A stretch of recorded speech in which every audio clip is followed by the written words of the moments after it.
Rafts have long been a feature of 3D printing. Generally used as an adhesion technique, they're considered a method to keep parts stuck to the bed firmly while still being easier to remove than brims. Rafts are often generated inside the slicer and are often avoided due to variability in materials and print parameters. In this video, we will show you how to design rafts that will print perfectly on every part every time and give you some new uses for rafts you likely haven't run into. Alright guys, so when designing rafts, what you're doing is you're just creating a plane at the bottom of the part. This plane can be fairly simple, but ultimately you want to make sure that it's thick enough that it can be rigid, while at the same time close enough to the part that it peels away, but not so easily that the part will warp. Because what is a raft for? Well, rafts are ways of holding the parts down to the print bed. And ideally, you can just peel them off like this, and then the part will come away free and clear.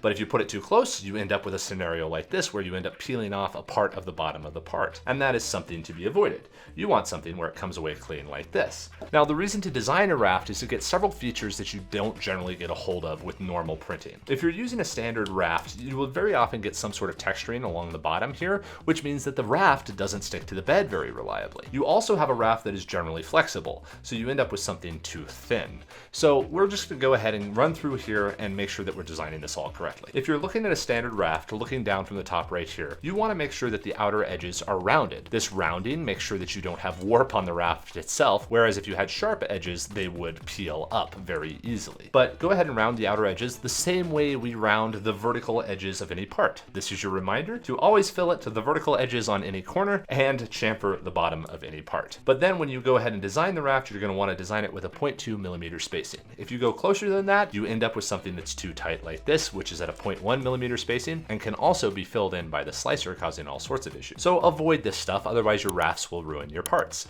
So sitting at about 0.2, maybe 0.15 if you really need something tight, but you can experiment a little bit, but staying in that range is generally universal across all materials. But if you're rounding out the outer edges in order to keep this raft stable, why even have it be square? Why not just go ahead and make it round right here? Round is way more reliable, gives you way more control that you otherwise wouldn't have, and now you have a part that can very easily be held down and has extra flanges in order to hold everything else down. And this is a quick, easy way to model it because you do not have to go in and create a square and all this other stuff. And that is fine. This is a good, quick way of making a raft so that you can just stick it on down to the print bed and then go, and then you know that your part is stuck down well. Again, making sure to maintain a 0.2 millimeter spacing right at the beginning.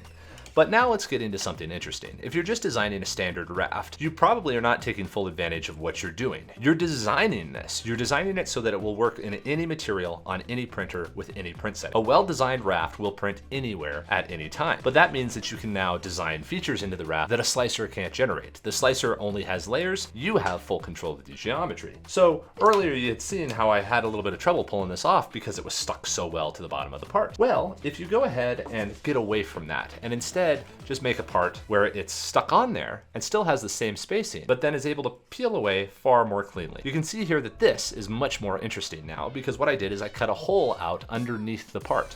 And the center hole is just one layer deeper than the rest of the part, so that the part sticks very well to this outer edge, which you can see by these edges where the part was pulling up on the raft, which would have induced warp generally. But now the part is much crisper. You do end up with these bottoms that can be a little bit rough depending on how close you make the raft, but this is also one of the side effects of using a raft. You might not be able to reliably stick these parts to the print bed, or you might be using some sort of material, or you might be wanting to collect a bunch of parts together. Just make sure that this B side is something that is faced away from the customer, and then they will never know that there is any issue with the part at all. But this is the thing to be aware of when designing. Do you want the bed surface, or do you want the part to be reliable? The other things that rafts can do is actually create higher tolerance. Even though this space is ripply, you know that its dimensions are directly against this raft. Whereas bed leveling can sometimes adjust the depth of a part or the height of a part by up to 1/4, if not more, millimeters, then if you design with a raft, you get something much more stable. And again, this can peel right off. This came off so easily that I had to fake it as I was putting it on there. But if I tightened it up, this pattern kind of goes away and you can refine that over time. But this is the trade-off of rafts, is that the bottom edge generally never becomes perfect. So if you can print on a pure print bed, that's okay, but rafts can give you so many more capabilities that you did not have before. One of those capabilities is just the fact to eliminate warp without having to use a brim. If you're printing straight on the print bed, you get the great surface finish, but then you also have to have a brim on this part. That brim has to be removed.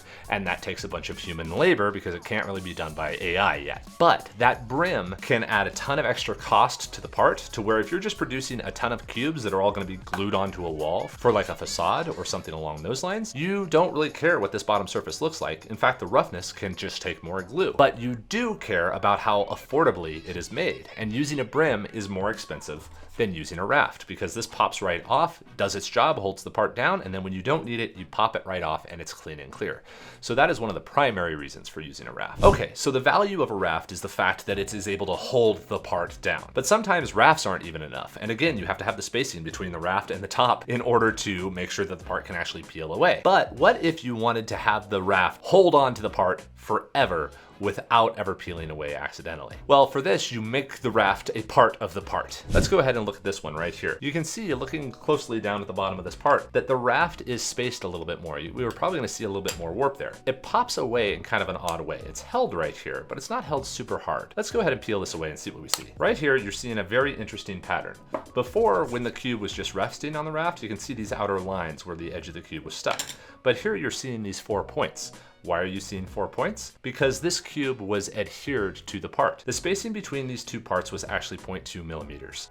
But what I did is I modeled in cylinders into the 4 corners of the cube in order to make it a part of the part. They are 1 millimeter in diameter, and that holds the 4 corners down much tighter. You can see that there's still a little bit of deformation right here on these outer edges, but that can be tightened up by making these thicker or making the raft thicker. You can see this raft is only 1 millimeter thick. If you want to reduce the warp in your part, make the raft thicker. That way it can't bow like this, and then you're able to hold it down much more. You can also do other modeling things about like relief features inside of the cube, but we haven't really talked about that in this video. You can go see one of our other videos for that. But these 4 little pins are part of the STL, and it makes the 4 corners stick to the raft. This can be really useful for items like stars or really fine detail items where you want to make sure that they stick down over there. You create a physical bond between the raft and the part itself, so you get much higher reliability. And again, when you do that, if you're spaced too far away, you end up with rippling like this, but if you start spacing appropriately, then you can have really clean bottom layers like this that are not that bad. It's not as nice as these outer edges,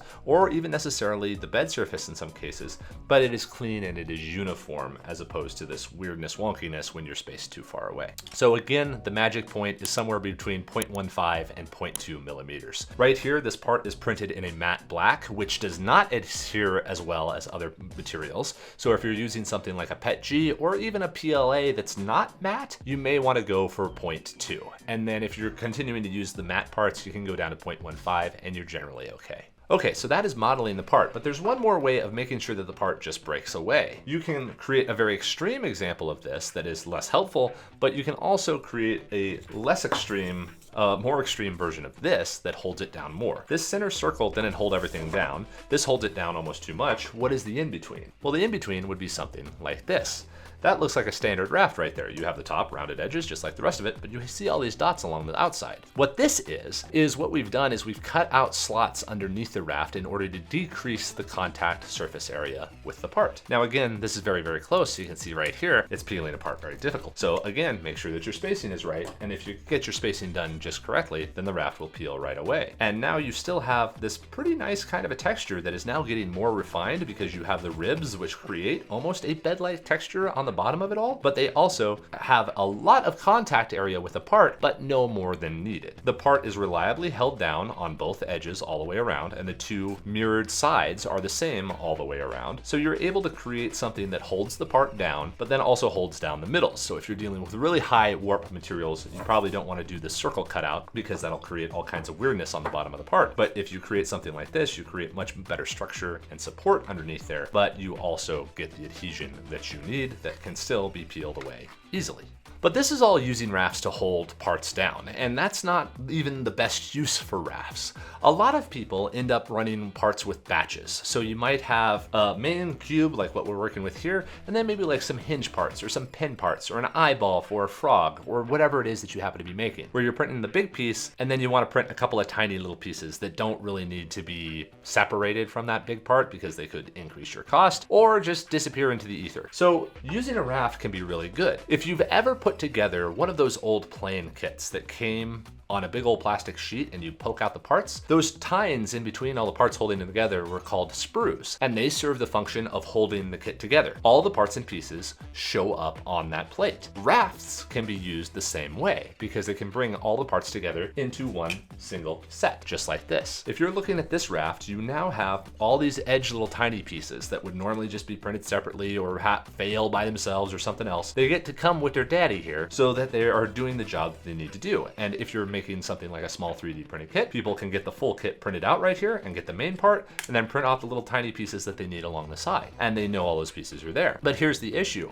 Let's say you made your raft spacing a little bit off to where these did not print so reliably over here, but you want people to know that there was a piece there. The reason this is important is like if you're printing on a service like Teleport. Teleport is a 3D print on demand service that we operate here at Slant 3D. It gives you access to 1,000 3D printers for your existing e-commerce business. The way it works is Teleport is able to plug directly into your website so that whenever you get an order, one of our machines will fire up, print that item, and ship it out within 2 days. Right now, over 90% of the orders that we get ship in under 2 days, and we have an error rate of 1 out of 300 pieces, which means that UPS is just driving over boxes more often than we would like. But Teleport currently is supporting over 12,000 small businesses who are using it to scale up their business. They get access to fleets of 3D printers, and they no longer have to worry about printing parts, packing up boxes, or shipping things out. They can focus on designing new products, using their skills and expertise to solve problems in their industry. And then they can focus on marketing and taking care of their customers. Rather than changing out filament at 2 in the morning, they're able to focus on what will actually grow their business and know that they have enormous factories with thousands of 3D printers supporting them. So if you're a 3D printing business and you're looking to grow, check out Teleport over at slantpod.com and go ahead and plug it into your website. It is free to get started, and you can go ahead and start shipping orders 1 per month or 1,000 a day, and Teleport is able to take care of both of those. So again, check out Teleport over at slantpod.com. Uploading these types of models to Teleport is terribly useful because if for some reason you need all these pieces collected, it's possible that one of these single strands could fail and not print with the rest of them, and it could be missed inside of QC. That single part could just not be printed, and then it's invisible, and it's just 3 parts in the brick, and no one know about it. But doing the raft makes it more reliable that all those poor pieces survive and get found and don't suddenly get thrown off as support debris or something along like those lines. But if one of these parts does fail, if it fails on the raft, we don't know if that part was there short of it failing right there. But if it didn't print,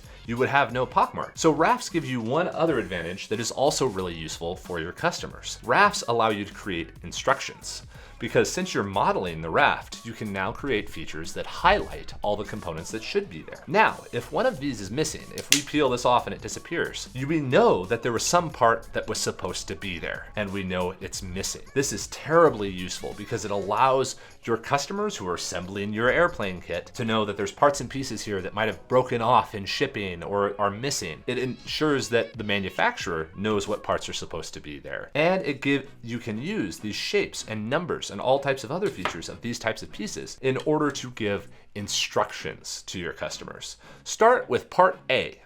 Go to part circle.